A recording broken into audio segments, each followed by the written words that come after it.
Dear participants and colleagues, I will present for about 15 minutes the status of ex situ and in situ coconut conservation and some related recommendations and questions.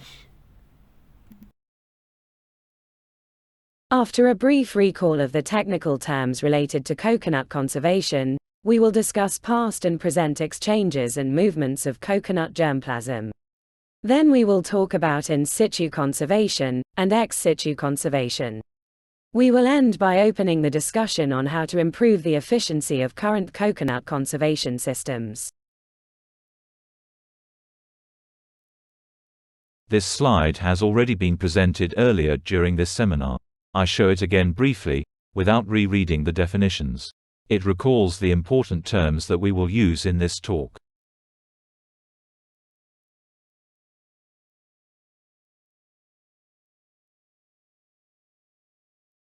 In the past, hundreds of coconut varieties were moved by farmers, mariners, and priests. They moved much more varieties than the present ex situ gene banks. In many Pacific islands, planting coconut palm from another location is a traditional and cultural habit. In French Polynesia, local people generally have at least one coconut palm from another island, planted in their plantation, in their garden, or even in the street in front of their house. Varieties freely introduced by people have contributed to create today's coconut diversity. For instance, this amazing compact red dwarf, found in a Bora Bora garden, was selected from the progeny of a compact brown dwarf introduced by a farmer from the Cook Islands in the 1950s. International transfer by farmers is now forbidden because of quarantine rules and risks of transmission of pest and disease. The present ban threatens the future of this diversity, unless gene banks can take over. Many farmers and gardeners are still not fully aware of the crucial importance of what they do. They maintain coconut genetic diversity in agricultural and human landscapes. Increasing their commitment to conservation needs further communication and awareness education. In the case of coconut, in situ conservation still falls within the informal sector. Farmers manage with their ancestral knowledge, their inventiveness, their adaptability, and their more or less easy access to modern techniques. In the Pacific region, less than 10% of them have access to and use improved varieties. These are no incentive actions, such as state funding, which would be allocated to farmers who play an important role in situ conservation. In the past, there have been a few programs in the poverty alleviation and conservation through use movements. Machines and technical knowledge to prepare coconut products were made available to rural communities. These programs have been effective in some cases for poverty alleviation. They have so far been almost ineffective in their contribution to safeguarding coconut varieties. The effectiveness of in situ coconut conservation is reduced because of the difficulty farmers have in controlling the reproduction of their coconut palms. We will discuss this in detail in a next talk. There are starting legal frameworks. The Article 9 of the International Treaty on Plant Genetic Resources for Food and Agriculture emphasizes the crucial contribution of the local and indigenous communities and farmers for the conservation of plant genetic resources. This article encourages the protection and promotion of farmers' rights regarding plant genetic resources for food and agriculture. This includes 1. Protection of relevant traditional knowledge, 2. The right to participate equitably in sharing benefits arising from germplasm use, and 3. The right to participate in making decisions, at the national level, on related matters. In the international agricultural organizations, there are many experts who speak learnedly on in situ conservation. But, when it comes to concrete action for coconut, nothing happens. In situ conservation also means the freedom for farmers to manage their varieties as they want. They can share these varieties with their relatives, or even make them profitable by marketing them. Indeed, we will see in the next slide that conserving and releasing varieties of coconut can be a very profitable business. In this slide, we compare two varieties. On the left, the Brazil green dwarf, which is planted in Brazil on several tens of thousands of hectares to produce coconut water. On the right, a Phacohyena green dwarf planted on a small lost atoll in the Tuamotus, in French Polynesia. We see that the dwarf variety from Phacohyena presents a much better composition for water production. There are only a very few palms of this dwarf variety on the atoll. When we arrived, the owner wanted to cut down this coconut tree. Now, thanks to the publication of a good catalogue and the availability of information on the web and social networks, she sells a seed for around $90. This case is a bit extreme.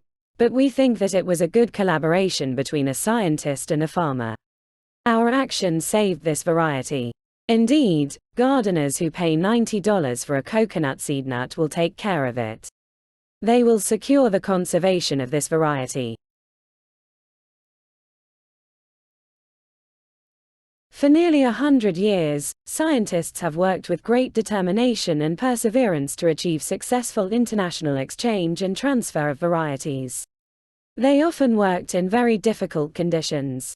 An interesting example is the story of the introduction of the kaka tall variety from Papua New Guinea. Kaka is the island where the late Dr. Uron Salam, my mentor and friend, had his house. 50 years ago, an exchange was made with the collection from Côte d'Ivoire, in West Africa. In May 1971, 1,000 kaka seed nuts were shipped by boat from Port Moresby to Africa, but they were destroyed in Singapore. In September 1974, a second introduction was attempted, this time by airplane. 120 kaka seed nuts were shipped from Lae, but they arrived in Ivory Coast only the 30th of January 1975. Too late, none of these seed nuts sprouted. The third introduction was made in 1975, again by plane. This time, researchers succeeded to germinate seed nuts. They planted them in the African gene bank. During the following 50 years, the kaka tall was sent from Ivory Coast to around 10 other coconut-producing countries. Gene banks are repositories where coconut accessions are stored, catalogued, and made available for redistribution to researchers, breeders and sometimes farmers. These accessions are generally groups of 30 to 150 coconut palms from the same origin, planted in experimental devices, with a reference control variety which makes it possible to compare. For example, in 2008 in Côte d'Ivoire, on this collection plot, we had planted 9 dwarf varieties in comparison with a Malaysian yellow dwarf control, in yellow. This was a plot of 50 rows of 30 palms. Unfortunately, the plot has not been maintained. Many palms died smothered by weeds. In 2022, the remaining palms were completely raised, without the accessions having been reproduced elsewhere, causing a significant loss for the international collection. The main factors that limit the effectiveness of ex situ collections are the low rate of multiplication of the coconut palm, the lack of clonal reproduction, the difficulty and the high cost of controlled pollinations to reproduce coconut palms loyal to the type.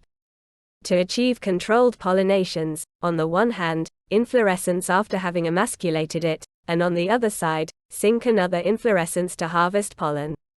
When the female flowers become receptive, a mixture of talc and pollen is sprayed in the bag. The yield of these pollinations with bag is very low. Producing a batch of the 200 seed nuts needed to plant a tall type accession demands a 1.5-year preparation, costing about $2,000. In 2023, most of the gene banks of the cogent did not have a reliable controlled pollinations technique.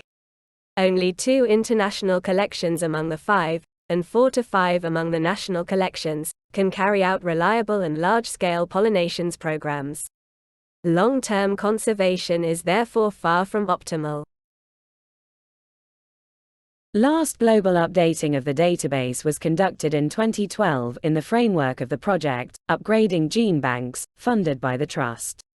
The present global system, based on 5 international gene banks and 19 national gene banks, has not been fully efficient in terms of both quality of conservation and germplasm sharing. Some national gene bank, for instance Philippines, Sri Lanka, ensure better quality conservation and exchange or supply more varieties than 3 of the international gene banks. Presently, some varieties are conserved in more than 15 countries, including all the international gene banks, and some other varieties are conserved in 1 gene bank only. So, the main recommendations were: first, doubling the number of international gene banks. Second, set up a triplication system. For a given cultivar, no more than 3 accessions located in 3 distinct countries will be funded by the international system. In the future, it has been envisioned that any national gene bank ensuring the required level of quality of conservation and succeeding in placing part of its germplasm under international mandate could get the status of International Coconut Gene Bank. Here is a prospective diagram on the evolution of the number of varieties and populations conserved ex situ. You may know that coconut nomenclature includes varieties and populations within varieties. Time is too short to explain it in detail. When I first presented this diagram, some people told me that it was too ambitious. In fact, the exchanges I had afterwards seemed to indicate that the overall number of populations collected around the world is much higher. Researchers continued to collect a lot. They often collected varieties with low numbers, because some interesting varieties and forms are represented by less than 5 individuals. On the other hand, no work has been done since 2012 at the global level to try to detect and remove duplicates. Moreover, the majority of collections have no means of reproducing accessions true to type. Many accessions are therefore active for at best 50 years, then they disappear or are mixed up. Since there has been no detailed follow-up since 2012, we are getting into a situation of clutter. We no longer know at the global level what has been collected, what is duplicated, what has disappeared, and what has been regenerated, and whether this regeneration was carried out reliably.